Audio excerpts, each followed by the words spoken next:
నేరుగా ఏ ఉద్యోగం వస్తుందా? జనరల్‌గా ఏంటి అంటే చాలామంది ఈ విషయంలో ఏఐ వల్ల ఉద్యోగం పోతుంది, ఏఐ వల్ల జాబ్ పోతుంది. సో, ఇప్పుడు ఇన్ని జాబులు పోతా ఉన్నాయి. మిడ్ లెవెల్ వాళ్ళని రీసెంట్‌గా మార్క్ జుకర్బర్గ్ చూసుకున్నా గానీ, లేకపోతే వేరే వేరే కంపెనీస్ కూడా చూసుకుంటే మిడ్ లెవెల్స్ ఇంజినీర్స్ అందరిని కూడా మేము ఏఐతో రీప్లేస్ చేస్తా ఉన్నాము.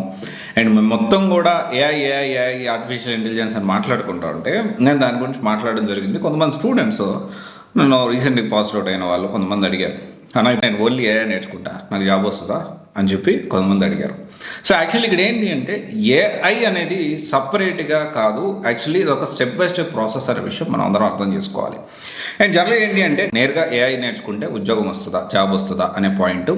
అండ్ ఇంకొక పాయింట్ వచ్చేసి ఏంటి అంటే నేను మెకానికల్ సివిల్ బ్యాక్గ్రౌండ్ నుంచి వచ్చాను, నేను డిఫరెంట్ బ్యాక్గ్రౌండ్ నుంచి వచ్చాను, నేను ఏఐ ఇంజనీర్గా జాబ్ తెచ్చుకోగలుగుతానా, ఈ రెండు విషయాల మీద ఈరోజు మనం మాట్లాడుకుందాము.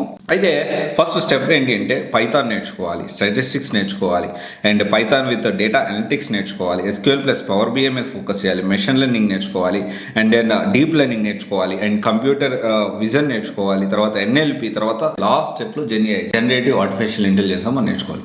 అంటే ఇక్కడ అర్థం చేసుకోవాల్సిన విషయం ఏంటి అంటే టూల్స్ విషయం మనం ఒకసారి చూద్దాము. టూల్స్లో పైథాన్, నంపి, తర్వాత పాండాస్, తర్వాత ఇంకా స్టాటిస్టిక్స్, పవర్ బిఐ, ఎస్క్యూఎల్, తర్వాత TensorFlow, Keras, OpenCV, OpenAI, LangChain, Hugging Face and Gemini, ఇలా చాలా టూల్స్ ఉన్నాయి. ఇవన్నీ కూడా కొన్ని ఏఐ టూల్స్ ఉన్నాయి.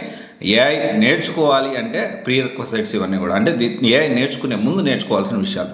అయితే నేరుగా ఏఐ అంటే ఇక్కడ ఏమవుతుందంటే డేటా అనలిస్ట్ అంటే పవర్ బిఐ, ఎస్క్యూఎల్ ఇలాంటి వాటి మీద ఫోకస్ చేయాలి. And at the same time data సైన్స్లో పార్ట్ అంటే ఈ ఏఐలో పార్ట్ వచ్చేసి data science, machine learning, deep learning ఇవన్నీ కలిపి దీంతోపాటు టూల్స్ ఇవన్నీ నేర్చుకుంటేనే మొత్తం కూడా కలిపి ఏఐ ఇంజనీర్గా లేకపోతే ఏఐ మనం నేర్చుకున్నట్టు.